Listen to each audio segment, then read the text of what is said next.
자, 여러분 안녕하십니까? 반갑습니다. 회계원리의 김동수입니다. 자, 오늘은 제5강 시간인데요. 회계에 대한 순환과정부터 살펴보겠습니다. 여러분 교재는 35쪽이 되겠습니다. 자, 회계의 순환과정 뭐 중요하지 않습니다. 회계의 사이클을 말하는 거죠. 회계의 어떤 반복적인 과정을 말하는데요. 자, 회사에서 이제 기업에서 경제적 사건 발생했다. 거래가 발생하면 분계를 하고 분계한 것을 총계정 원장에 옮겨줬고 또 시산표를 작성하고 또 시산표를 작성해서 또 기말정리사항을 수정해서 수정 후 시산표를 작성해서 총계정 원장을 마감하고 그리고 이제 재무제표를 이런 작성하는 거지요. 이런 재무제표. 그러니까 경제적 사건이 발생해서 재무제표 작성하는 그런 반복적인 일련의 과정을 하나의 회계 순환 과정이다. 회계의 사이클 프로세싱을 말하는 겁니다. 그렇게 별로 중요하지 않고요. 자, 오늘 중요한 것은 회계의 순환 과정 중에서 첫 번째 세 가지를 공부하겠습니다. 거래의 의, 두 번째는 거래의 결합 관계를 공부합니다. 세 번째는 거래의 이 종류에 대해서 살펴보겠습니다. 네. 자, 거래에 의해서도 시험에 한 문제씩 출제가 되기도 하지요. 자, 여러분 이 거래라는 건 뭐냐? 거래라는 것은 한마디로 거래라고 하는 것은 회계상의 거래가 있고 회계상의 거래가 아닌 게 있는데요. 거래라는 것은 자산부채 자본의 증감 변화를 일으키는 모든 사항을 말합니다. 다시요. 자산과 부채와 자본의 증감 변화를 일으키는, 증감이라고 하는 것은 증가하고 감소하는 것이죠. 증감 변화를 일으키는 모든 사항을 거래라고 한다. 즉 고상한 말로 경제적 사건이 발생했다. 즉 이 경제적 사건이라고 하는 것은 자산, 그 기업에서 자산과 부채와 자본의 증감 변화를 일으키는 모든 사항을 우리는 거래라고 한다. 그런데 이제 거래에는 일상적인 거래가 있고 회계상의 거래가 있는데요. 뭐 우리는 일상적인 거래는 뭐 중요하지 않고 회계상의 거래가 되는 것, 회계상의 거래가 있는 것, 회계상의 거래가 아닌 것, 회계상의 거래가 되는 것, 여러분 이것만 구분하시면 되겠습니다. 자, 여러분 회계상의 거래가 아닌 것, 회계상의 거래가 아닌 것은 뭐 이런 것들입니다. 뭐 상품을 주문한다. 또는 계약하다. 돈을 빌려주기로 약속하다. 주문, 계약, 약속, 상품을 보관하다. 뭐 의뢰, 또는 부탁, 차용, 이런 것들. 이런 것들은 회계상의 거래가 되지 않습니다. 뭐 거래처에다가 상품을 얼마를 사겠다고 주문한 것은 거래가 될 수가 없습니다. 그러나 상품을 주문하고 계약금을 지급한 것은 거래가 되겠죠. 거래처에 주문하고 계약금을 지급했으니까 현금이 나갔으니까 그것은 회계상의 거래가 될 수가 있습니다. 그 다음에 상품을 매매하겠다고 임대차 하겠다고 계약을 했습니다. 계약, 상품 주문하고 임대차 계약. 그런데 우리가 임대차 계약하거나 상품을 주문하면은 일상적인 거래로 볼 수 있지만 명확하게 따지면 회계상의 거래가 될 수가 없습니다. 뭐 돈을 빌려주기로 약속하다. 돈을 빌려줘야 거래가 되는 거죠. 돈을 빌려와야 회계상의 거래가 되는데 빌려주기로 약속했다. 이런 건 안 되는 겁니다. 또 창고회사에 상품을 보관하다. 안 되는 거지요. 만약에 보관하고 보관료를 지급했다면 거래가 되겠지만 보관 자체는 되지 않습니다. 또 사원을 한 달에 월급 200만 원을 지급하기로 채용하다. 급여를 지급해야 현금이 나가야 거래가 되는 거지 그러한 채용 자체는 회계상의 거래가 될 수가 없습니다. 자, 그래서 이 거래라고 하는 것은 기업에서 영업활동 결과 자산부채 자본의 증감 변화를 일으키는 사항인데 회계상의 거래가 아닌 것들은 주문, 계약, 약속, 보관, 의뢰, 부탁, 채용 이런 것들은 되지 않는다는 것을 기억하시면 되겠고요.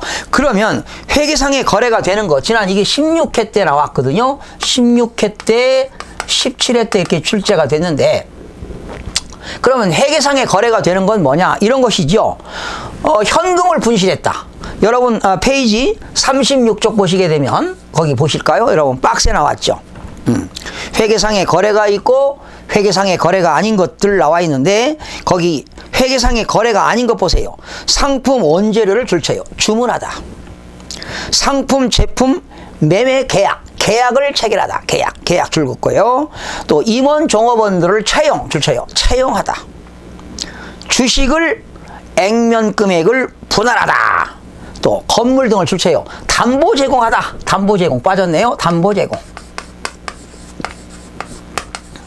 뭐 담보 제공이라든가 또는 신용 제공이죠. 신용 제공. 쓰세요. 거다가. 담보 제공, 신용 제공 이런 것들. 그러니까 신용 제공이라고 하는 건 보증 쓴 거지요. 연대 보증 쓴 겁니다. 이런 것들은 되지 않는다는 겁니다. 그러나 왼쪽에 보니까 회계상의 거래 8가지가 나와 있죠. 현금 분실. 여러분 현금을 잊어버렸다는 것은 현금이라고 하는 자산이 감소된 거지요. 또 화재가 발생해서 건물이 소실되었습니다. 화재가 발생해서 건물이 소실되면은 건물이라고 하는 자산이 감소된 거지요. 그리고 쓰세요. 재해 손실이 발생한 겁니다. 재해 손실. 재해 손실이라는 비용이 발생한 겁니다. 설비 자산의 가치가 떨어지다. 가치가 떨어지는 걸 두 글자 뭐라고 합니까? 나중에 뒤에 가서 배웁니다. 감가라고 합니다. 감가. 이제 감가상각에 대해서 따로 공부할 겁니다. 점주라고 하는 건 기업주가 상점 주인이 회사에 있는 물건을 개인적으로 사용하다. 네. 거래처가 파산돼 가지고 거래처로부터 외상 매출금이 횟수불능되는 걸 뭐라고 합니까? 두 글자 대손이라고 합니다. 대손상각이라는 말 쓰는데 대손. 거래처의 파산으로 외상 매출금이 횟수불능되었다. 대손. 토지, 건물 등을 기증했습니다. 기증받았죠. 타인으로부터 기증받는 거 쓰세요. 자산수중이익이라고 합니다. 자산수중이익. 타인으로부터 토지나 건물을 무상으로 기증받았다. 자산수중이익이 되겠습니다. 그 다음에 현금을 출자하여 영업을 시작하는 것도 되겠고요. 또 주주들에게 주식 배당을 실시했다.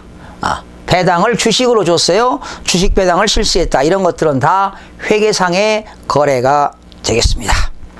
그래서 거기 여러분 예제 문제 한번 보시고요. 뭐 거래의 이중성, 대차평균의 원리 이런 것들 여러분들 기초 시간에 다 배운 바 있습니다. 그래서 거래는 기업에서 경제적 사건의 발생을 거래라고 하는데 거래라고 하는 것 기업에서 영업활동 결과 자산부채 자본의 증감 변화를 일으키는 모든 사항을 거래라고 한다. 그래서 회계상의 거래가 되는 것이 있고 회계상의 거래가 되지 않는 것 기억하시면 되겠고요. 자, 두 번째 거래의 결합관계를 소개하겠습니다. 자, 이것도 중요한 내용인데요. 거래의 결합관계입니다. 우선 거래의 결합관계를 표시하기 전에 여러분들 이런 거 배우셨죠? 재무상태표를 보시게 되면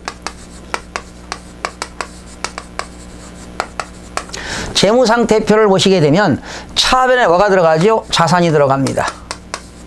대변에 뭐가 들어가죠? 부채와 자본이 들어갑니다. 그 다음에 손익계산서, 포괄손익계산서 IS입니다.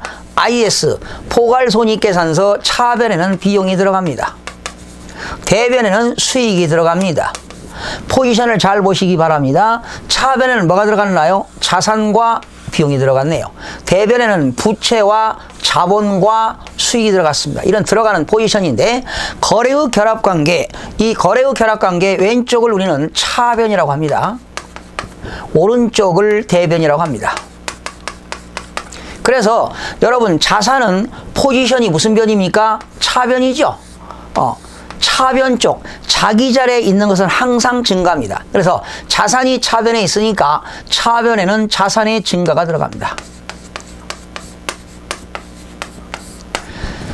자산은 차변에 있기 때문에 자기 자리에 들어가는 건 항상 증가가 되는 겁니다. 그래서 자산의 증가는 차변이고 반대 자산의 감소는 대변입니다. 그리고 여러분 부채와 자본은 무슨 변에 있습니까? 대변에 있죠?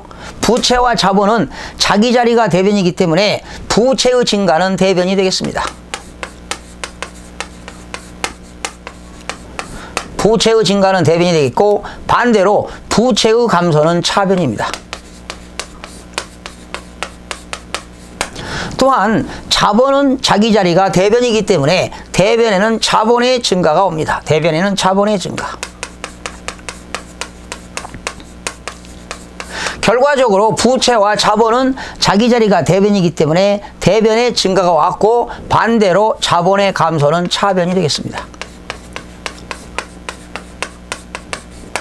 자, 비용의 발생. 비용은 손익계산서 차변이기 때문에 차변에 비용이 오는데 차변에는 비용의 증가가 아니라 비용은 발생이라는 말을 씁니다. 발생. 그리고 수익은 대변에 있기 때문에 수익의 발생은 대변이 되겠습니다. 이렇게 해서 왼쪽 요소 차변, 오른쪽 요소 대변인데요. 이 거래의 결합관계는 반드시 콤비를 이루는 것은 반드시 왼쪽 요소 하나와 오른쪽 요소 하나로 결합이 되어야 됩니다. 이렇게 차변의 자산의 증가와 부채의 감소 이렇게는 거래가 결합관계가 성립되지 않고요. 또 부채의 감소와 자본의 감소끼리는 결합되지 않습니다. 반드시 거래의 결합관계는 왼쪽 요소 하나와 오른쪽 요소 이렇게 하나로 반드시 이루어집니다. 여러분 이 차변 쪽에 있는 사람을 남자라고 보고 대변 쪽에 있는 사람을 여자라고 본다면 남자 하나와 여자 하나끼리 이렇게 결합이 된다고 보시면 되겠습니다. 그 다음에 자산의 증가와 부채의 증가도 이루어지고요. 자산의 증가와 자본의 증가도 이루어지고요. 자산의 증가와 이렇게 수익의 발생도 이루어집니다. 또 부채의 감소와 자산의 감소 이렇게도 이루어지고요. 부채의 감소와 부채의 증가도 이루어지고요. 그 다음에 자본의 감소와 자산의 감소 이렇게 이루어지고요. 또 자본의 감소와 자본의 증가도 이렇게 이루어지고요. 또 비용의 발생과 수익의 자산의 감소 이렇게 이루어집니다. 그러니까 왼쪽 요소 하나와 오른쪽 요소 하나로 결합되는 것을 얘기하는데 왼쪽 요소 4가지와 오른쪽 요소 4가지 이것을 거래의 8요소라고 합니다. 거래의 8요소 이런 말도 씁니다. 그런데 이 비용의 발생은 차변인데요. 반대로 이 비용이 대변에 가게 되면 비용의 소멸이 옵니다. 나중에 뒤에 가서 배우는데요.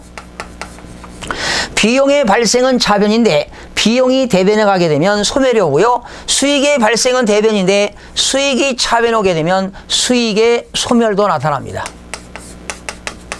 그래서 이 소멸되는 것은 나중에 공부하기로 하고요. 이런 것들을 이제 거래의 10요소 이런 말도 쓰기도 하지요. 자, 이렇게 해서 거래의 결합관계인데요. 자, 이거 지우시고 다시 한번 살펴보도록 하겠습니다. 여러분들이 기초회계 시간에 제가 예제 들어가지고 다양하게 공부했기 때문에 이거 공부하기 전에요. 거래의 결합관계 하기 전에 기초 강의를 들으시기 바랍니다. 기초 강의는 1강부터 24강까지 있기 때문에 이거는 자세하게 설명드리지 않고 그냥 말로만 하겠습니다. 여러분 자산의 증가와 자산의 감소입니다. 예를 들어 볼까요? 내가 상품을 매입하게 되면 상품이 들어오니까 자산이 증가가 되겠지요.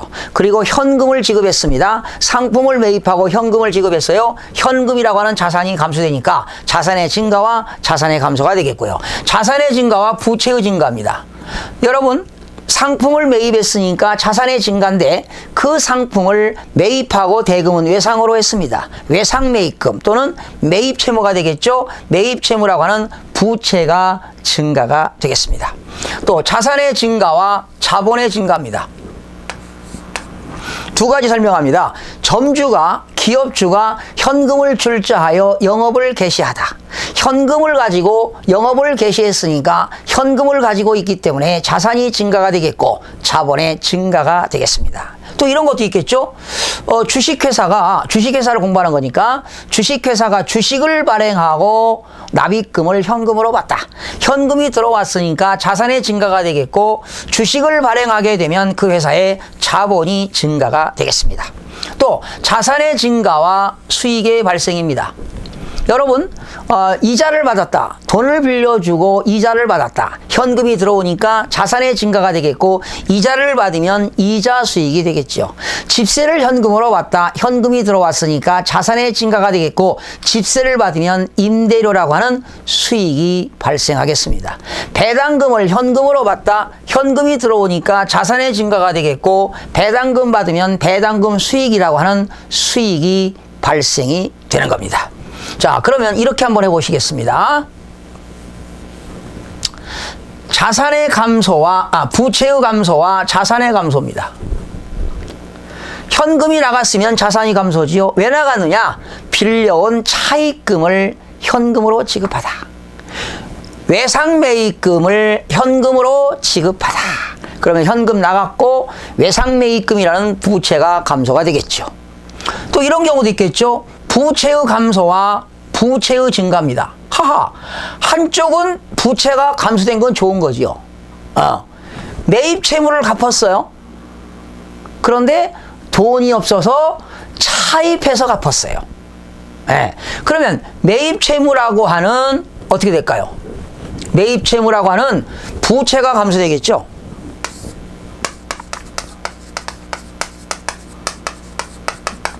근데 현금으로 갚았으면 자산이 감소되겠지만 빌려와서 갚았다. 그러면 차입금이라는 부채가 증가가 되는 것입니다. 부채의 감소와 부채의 증가. 네. 자, 그 다음에 이런 거 한번 해볼까요? 자본의 감소와 자산의 감소입니다. 자산의 감소.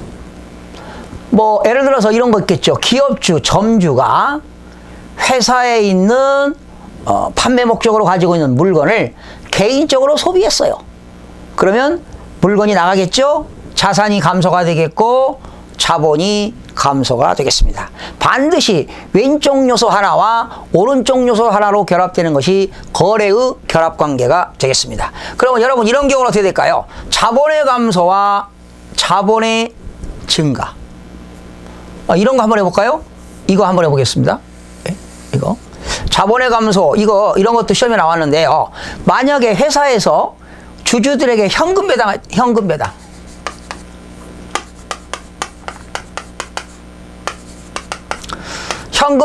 되면 현금이 나갔으니까요. 현금이 줄어들으니까 자산이 감소가 되겠죠. 그러면 회사가 주주들에게 현금 배당했다는 건 이제 이익이 생겼으니까 그 이익금의 일부를 배당한 거 아니겠습니까? 여러분, 자본의 일종에는 자본에는 5가지가 있었죠. 자본금, 자본잉여금, 자본조정, 기타 포괄손익 누계의 이익잉여금. 이익잉여금이라고 하는 것은 영업활동 결과 발생하는 잉여금이죠. 그 잉여금이 많이 생겨가지고 주주들에게 현금 배당했으니까 뭐가 감소할까요? 이익잉여금이라는, 나중에 저 뒤에 가서 다시 공부하는데요. 이익잉여금이라고 하는 자본이 감소되는 겁니다. 네, 그래서 자본의 감소와 자산의 감소가 되겠고요. 또 이런 것도 있어요. 자본의 감소와 자산의 증가. 이런 경우입니다. 주식 배당했어요. 그러면 현금으로 배당하지 않고 회사가 주주들에게 주식을 배당하게 되면 주식을 나눠줬기 때문에 주주들은 자본금이 회사의 자본금이 증가됩니다. 주식을 발행하면 자본금이 증가돼요. 나중에 공부합니다. 주식을 발행하면 자본금이 증가되는데 이때 이 자본금은 어떻게 구하느냐? 액면 곱하기 발행 주식수입니다. 100명 곱하기 발행 주식수인데 자본금이 증가되는데 돈이 들어오는 게 아니죠. 주식을 배당했기 때문에 회사에 뭐가 감소합니까? 이익 잉여금이 감소합니다. 요 이익 잉여금도 하나의 자본이기 때문에 자본이 감소가 되고 자본이 증가가 되게 되는 겁니다. 그 다음에 이런 것도 있겠죠. 비용의 발생과 자산의 감소입니다. 뭐가 있을까요? 비용의 발생과 자산의 감소. 사원들에게 급여를 지급하다. 그럼 현금 나갔으니까 자산의 감소가 되겠고, 급여를 지급했으니까 비용의 발생이 되겠죠. 회사에 건물 사용료를 지급했습니다. 집세를 지급하면 임차료가 되겠죠. 현금이 나가니까 자산의 감소가 되겠고, 임차료라고 하는 비용이 발생이 되겠습니다. 광고 선전비를 현금으로 지급하라. 현금 나갔고 자산의 감소가 되겠고, 광고 선전비라는 비용이 발생이 되겠습니다. 이자 비용을 현금으로 지급하다. 현금 나갔으니까 자산의 감소가 되겠고, 이자를 지급하면 이자 비용이라는 비용의 발생이 되겠습니다. 그 다음에 이런 것도 있겠죠. 자산의 증가와 수익의 발생은 뭐야? 집세를 받다 이런 거죠. 집세. 집세를 현금으로 받다. 임대료가 되겠죠. 배당금 받다. 배당금 수익. 이자를 받다. 이자 수익. 현금 받았어요. 집세를 현금으로 받다. 이자를 현금으로 받다. 배당금을 현금으로 받다. 현금이 들어왔으니까 자산의 증가가 되겠고, 뭡니까? 집세를 받으면 임대료, 배당금 받으면 배당 수익, 이자를 받으면 이자 수익이라고 하는 수익이 발생이 되게 되는 겁니다. 자, 이렇게 해서 거래의 결합관계, 여러분 그 책에는 너무나 기초적인 게 내용들이 나와 있죠. 참고로 보시기 바랍니다. 자, 여러분 39쪽에 보면은 거래의 종류가 나와 있는데요. 거래의 종류에 2번, 3번은 중요하지 않고요. 1번, 손익 발생 여부에 따른 분류. 자, 거래의 종류를 소개합니다. 이미 기초 시간에 다 배웠는데요. 거래의 종류입니다. 거래의 종류에는 세 가지가 있습니다. 거래의 종류에는 교환거래, 두 번째는 손익거래, 세 번째는 혼합거래가 되겠습니다. 그러면 이 교환거래라고 하는 건 말이죠. 여기 보세요. 여기 몇 가지 잘라가지고 여기 자산, 부채, 자본, 자산, 부채, 자본이죠. 자산의 증가는 무슨 변입니까? 차변. 그리고 자산의 감소는 대변이고요. 부채와 자본의 증가는 대변, 부채와 자본의 감소는 차변. 그런데 교환거래라고 하는 것은 왼쪽 요소 하나와 오른쪽 요소 하나, 즉 자산과 부채와 자본만이 발생하는 거래 교환거래입니다. 여러분, 이것도 교환거래입니다. 이것도 교환거래입니다. 이것도 교환거래입니다. 이것도 교환거래입니다. 이것도 교환거래입니다. 이것도 교환거래입니다. 결과적으로 왼쪽 요소 자산, 부채, 자본 중에 하나, 오른쪽 요소 자산, 부채, 자본 중에 하나, 즉 자산, 부채, 자본만이 발생하는 거래 교환거래입니다.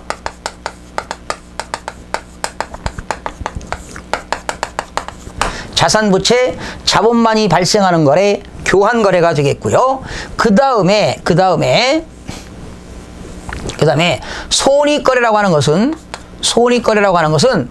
수익과 비용만이 발생하는 거래입니다. 그러면 수익과 비용만이 발생하는 거래는 이런 거래입니다. 비용이 발생하면 반드시 현금이 나가게 돼 있습니다. 이렇게. 비용이 발생하게 되면 반드시 현금이 나가게 돼 있다니까요. 그래서 비용의 발생과 자산의 감소, 이것이 바로 손익거래입니다.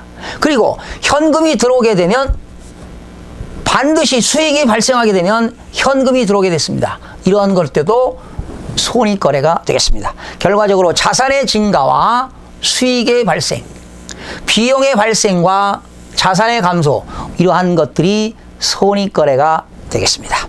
그러면 그럼 혼합거래는 뭐냐면, 혼합거래는 이 교환거래와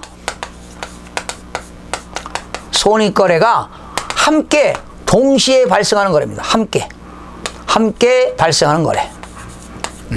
교환거래와 손익거래가 함께 발생하는 거래인데요. 여러분, 이거 무슨 거래입니까? 이거 교환거래죠. 그쵸? 네. 그럼 이거 무슨 거래입니까? 요것만? 손익거래죠. 이건 무슨 거래입니까?